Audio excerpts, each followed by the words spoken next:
자, 오늘 로마서 13장은요, 여러분, 계속해서 12장부터는 실천편이죠. 믿는 우리 이제 어떻게 살아야 되나, 구원받은 우리 어떻게 살아가야 되나라는 그런 어떤 삶에 있어서 지침을 주고 실천을 주는데요.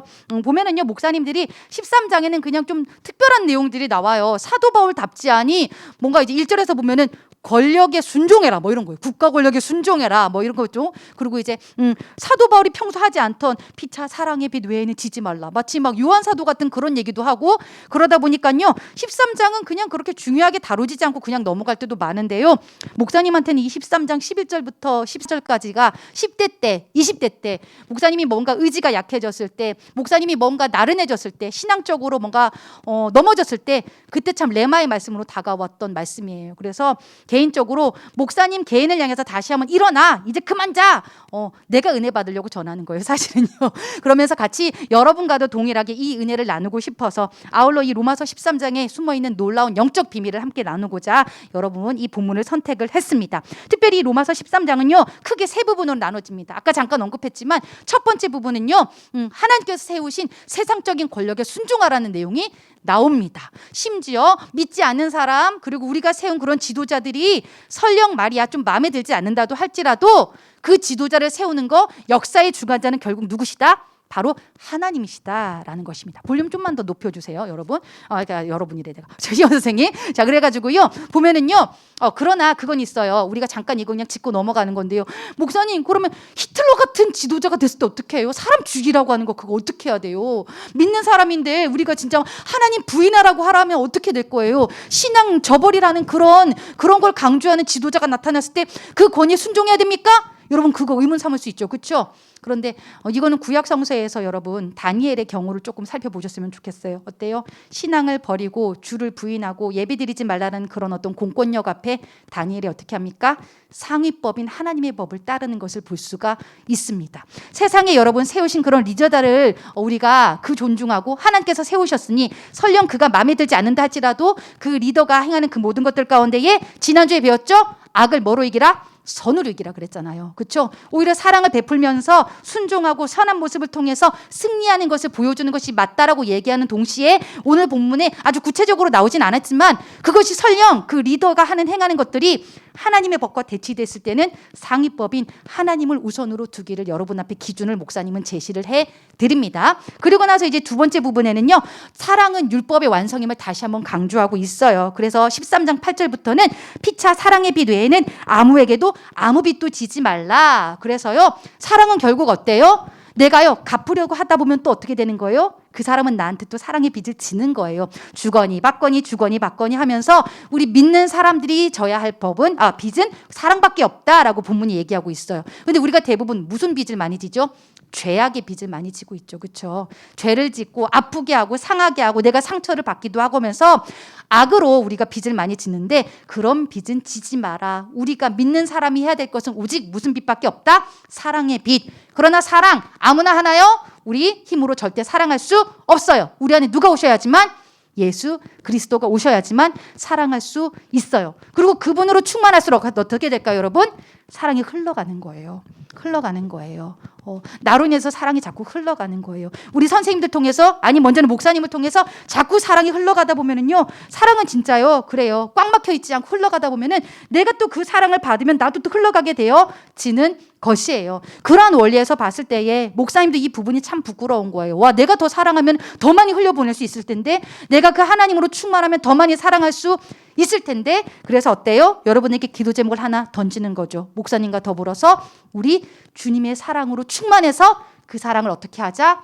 흘려보내는 공동체가 되자. 우리 힘으로 안 되니까 우리가 어때요? 이것도 기도 제목으로 삼는 겁니다. 그리고 이제 오늘 본문이에요. 오늘 본문은요. 이제 때라는 것입니다. 구원의 때가 가까웠다. 타이밍 그런 것에 대한 얘기인데요. 한번 보도록 할게요. 오늘은 볼펜을 조금 들고 있어야 돼요. 성경책 쫙 펼쳐놓고요. 우리 밑줄 짝짝 그어가면서 오늘은 좀 표시도 하면서 좀 같이 보도록 할게요.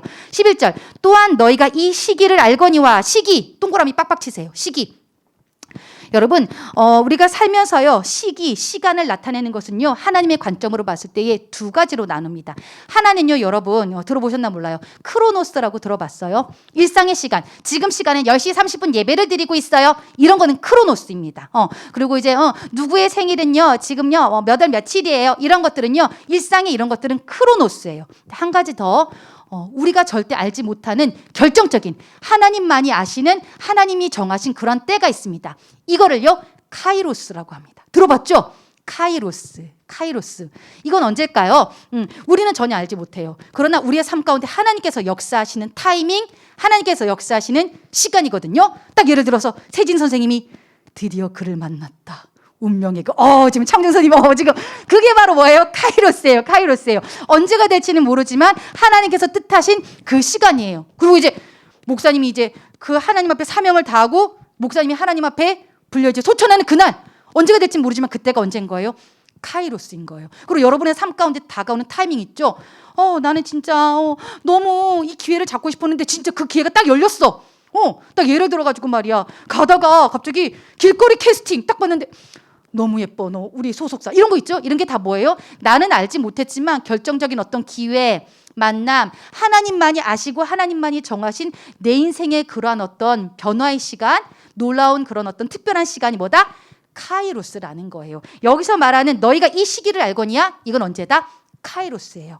하나님만이 아시는 그 카이로스인데 어떤 시기인데요? 그 시기가 뭐냐면요, 바로 우리의 삶 가운데 있어서 너 알지? 종말이 다가오고 있어.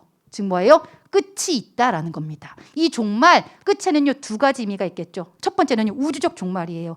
이 세상에는 결국 끝이 있다. 이 세상 끝에는 누가 오시나요? 예수님이 오셔요. 그래서 요한계시록에 보면 예수님께서 구름 가운데 진짜 오신다고 그러는데 우리는 진짜 막 구름 위에 손오공처럼 막 예수님이 날아올 것 같은 그런 그림을 갖고 그리곤 하는데요.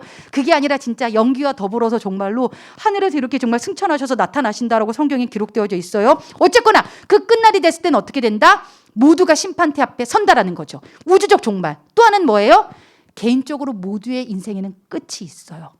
어때요, 여러분? 무조건 뭐 80대면 90대면 수명 연장됐으니까 100살 돼서 죽을까요? 그거는 우린 절대 알 수가 없어요. 없다라는 거죠. 그렇죠? 그러나 분명한 사실은 뭐예요?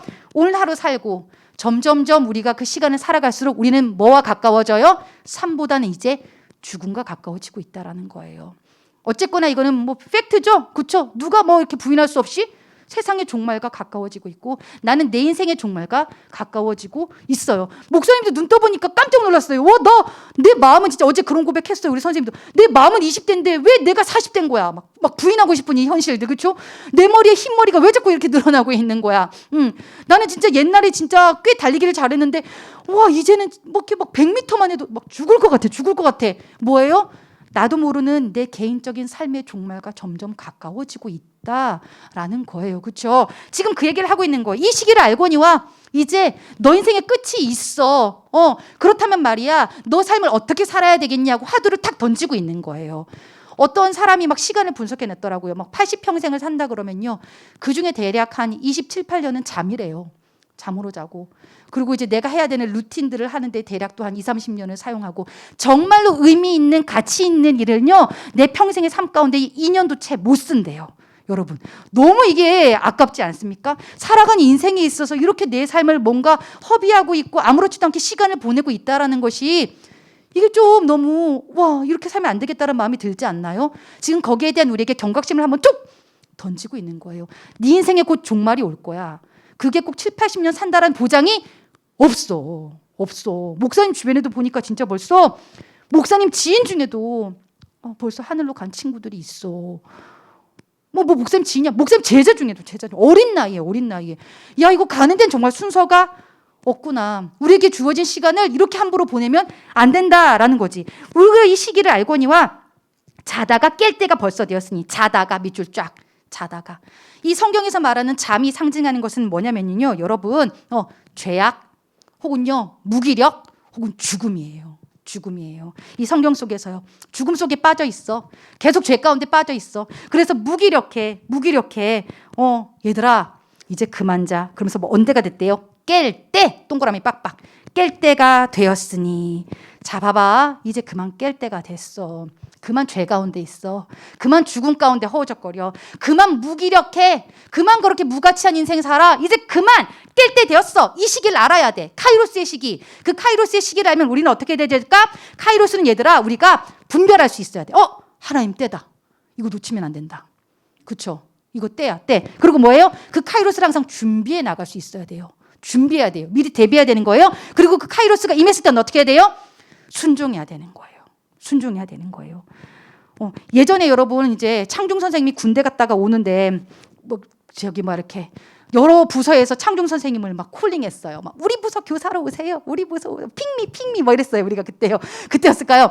하나님의 그 어떤 때와 시간들을 분별하기 위해서 기도하고 같이 준비하고 그랬는데요. 청소년부로 또 순종을 해 주셨어요. 그리고 그가 그 타이밍 가운데 순종했을 때에 하나님께서 모르겠지만 목사님은 개인적으로 놀라운 은혜들을 참으로 많이 부어주신 것 같아요. 청소년부 통해서요. 진짜요. 이렇게 MC 창중이라는 별명도 붙고 드럼 창중이라는 별명도 붙고 이렇게 여러 가지로 하나님께서 그 삶을 인도해 주시는 거 보면서 카이로스 가운데 이끄시는 하나님의 뜻이 참으로 신묘막측하구나라는 생각이 들더라고요. 딴 건 떠나서요. 성경 안에서요. 예수 그리스도를 봅시다. 주님께서도 카이로스가 있으셨어요. 언제? 십자가에 달려 돌아가시는 그때를 예수님께서 어떻게 하십니까?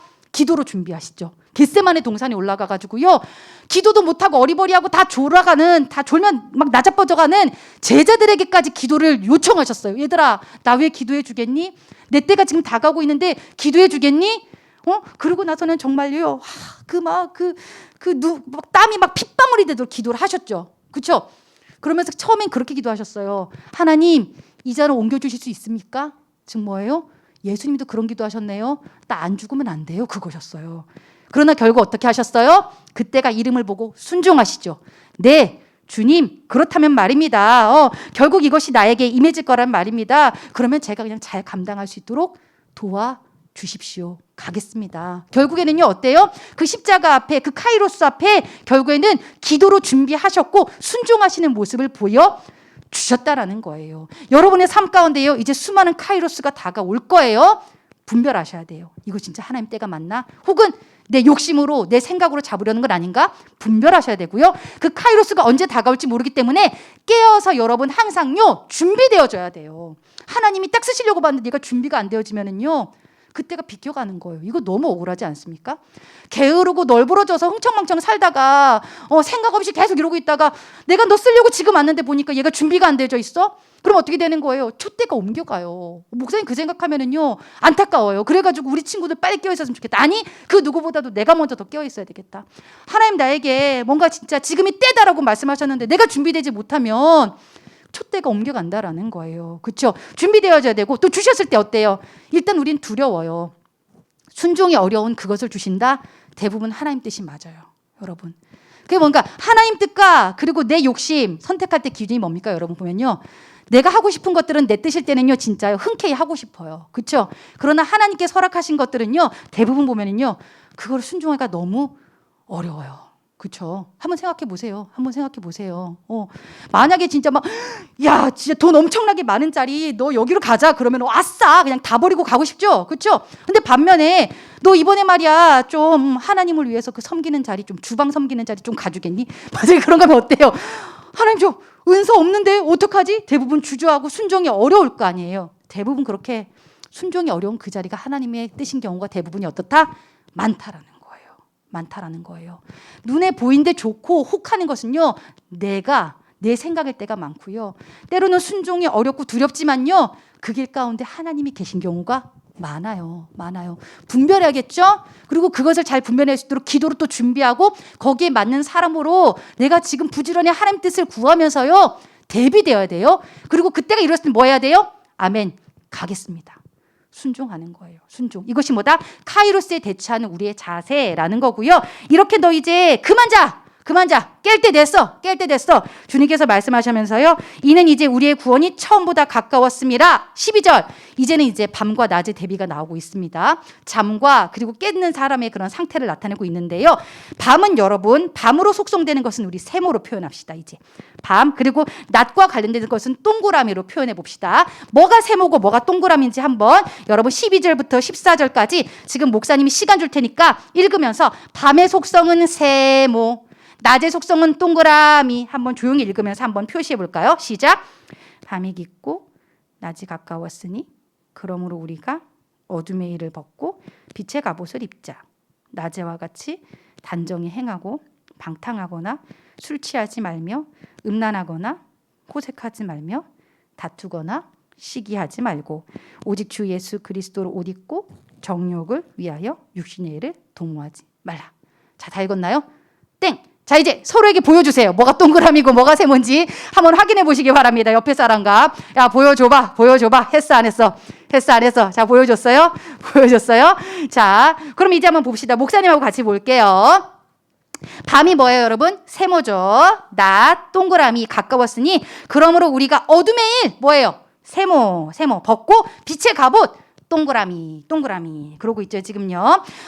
밤이 깊고 낮이 가까웠으니 그러므로 우리가 어둠의 일을 벗고 이제는 빛의 갑옷을 입자. 여기서 뭐가 나오고 있어요? 뭘 벗고 입는 게 나오네요. 그렇죠? 벗고 입고. 대부분 여러분 밤에 보십시오. 혹은 아침에 보십시오.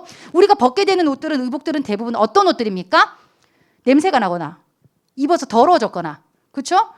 그랬을 때 우리는 보통 옷을 벗습니다. 헌옷이거나 빵꾸가 났거나 헤어졌거나 뭔가 이렇게 여러분 살면서요 이제는요 이제 더 이상 이제 필요가 없을 때 그 옷을 벗죠. 그렇죠? 옷을 입을 때는 어떤 옷을 입어요? 대부분 깨끗하고 새 옷을 입는단 말이에요. 그러면서 이제 우리에게 말씀하고 있는 거예요. 네가 벗어야 될 게 있어. 뭐? 어둠의 일을 벗으라는 거예요. 어둠의 일을 벗으라는 거예요. 그리고 이제는 뭘 입어?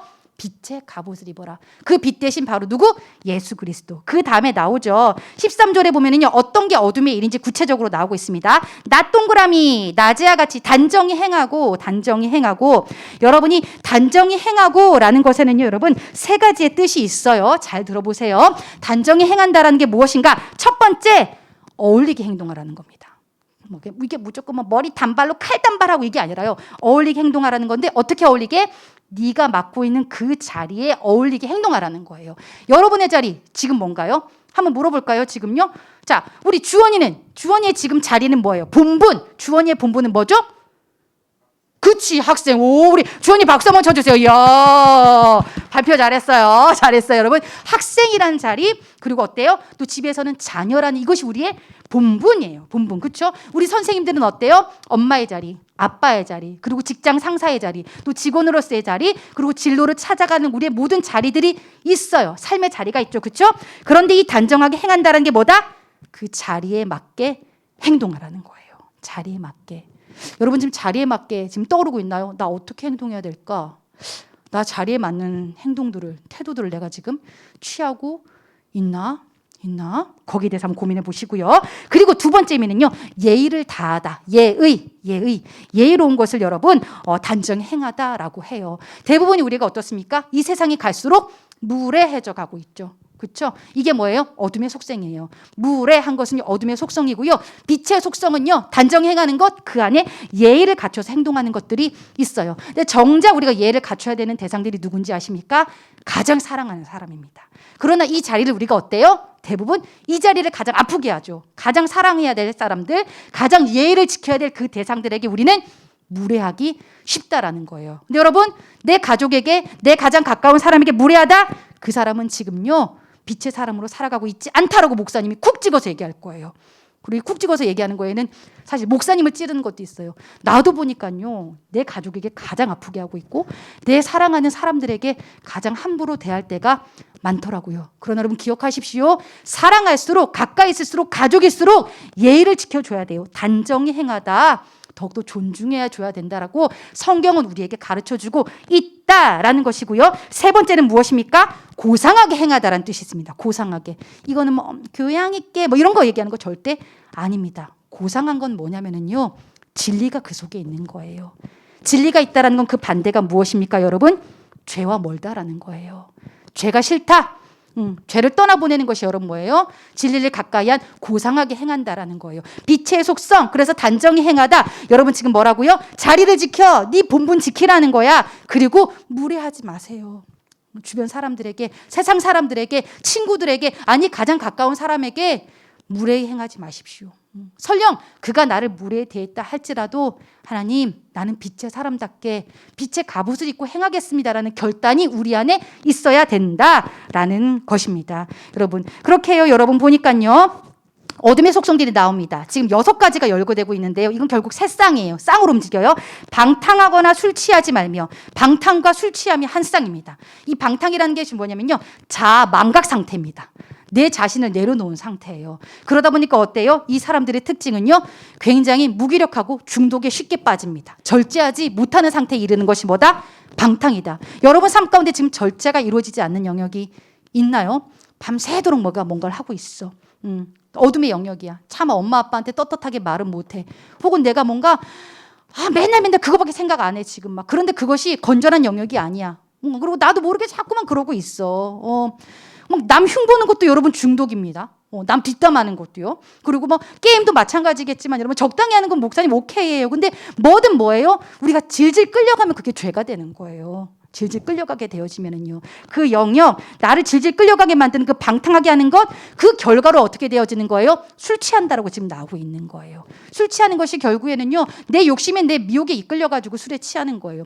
술도요, 여러분, 성경에서 보면 예수님도 물론 포도주 정도 마시셨어요. 그런데 뭐가 문제가 될까요? 그 술에 끌려가가지고 내 정신을 상실해버리니까 그게 문제가 되는 거예요. 안 취할 정도로 마시면 되죠, 이러잖아요, 여러분. 그런데요, 목사님도 옛날에 잠깐 이렇게 세상 생활 잠깐 살짝 해본 적이 있는데, 술은요, 취한다 기준이 없어요. 마시는 만큼 취하는 거예요. 취하지 않을 정도란 말이 없더라고요. 그렇기 때문에 여러분 뭐예요? 술 취하지 말라. 그것이 너를 죄악으로 어둠으로 질질 끌고 가. 물론 우리 친구하고는 해당은 없지만 나중에 컸을 때 여러분 이 말씀을 꼭 기억하셨으면 좋겠어요. 이거는 쌍으로 움직여요. 또 음란과 호색이 쌍으로 움직이고 있습니다. 음란하거나 호색하지 말며.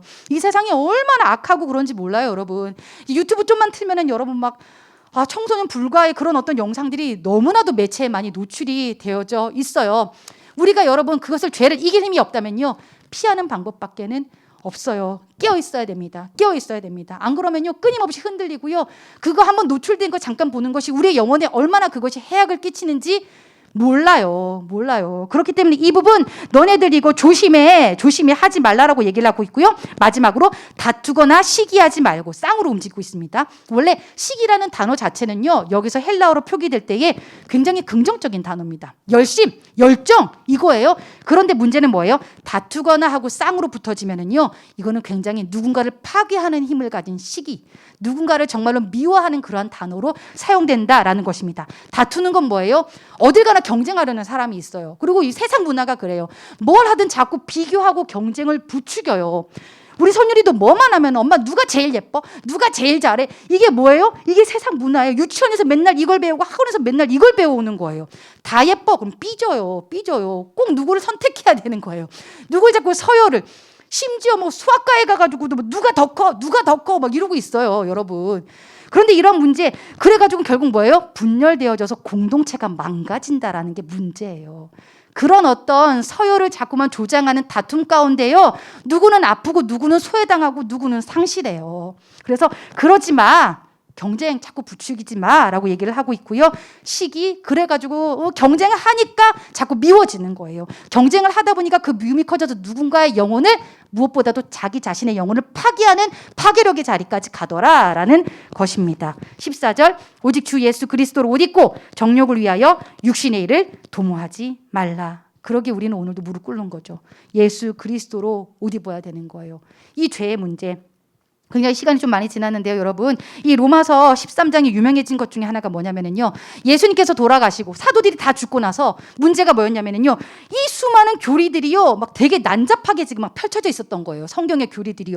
누가 좀 정리를 해줬으면 좋겠는데, 이거 좀 깔끔하게, 이거 누가 조금 이거 딱딱딱딱 이거 뭔지 교리에 대해서 알려줬으면 좋겠는데, 그때 짜잔 하고 나타난 초대교회 교부가 있었습니다. 바로 성 어거스틴이에요.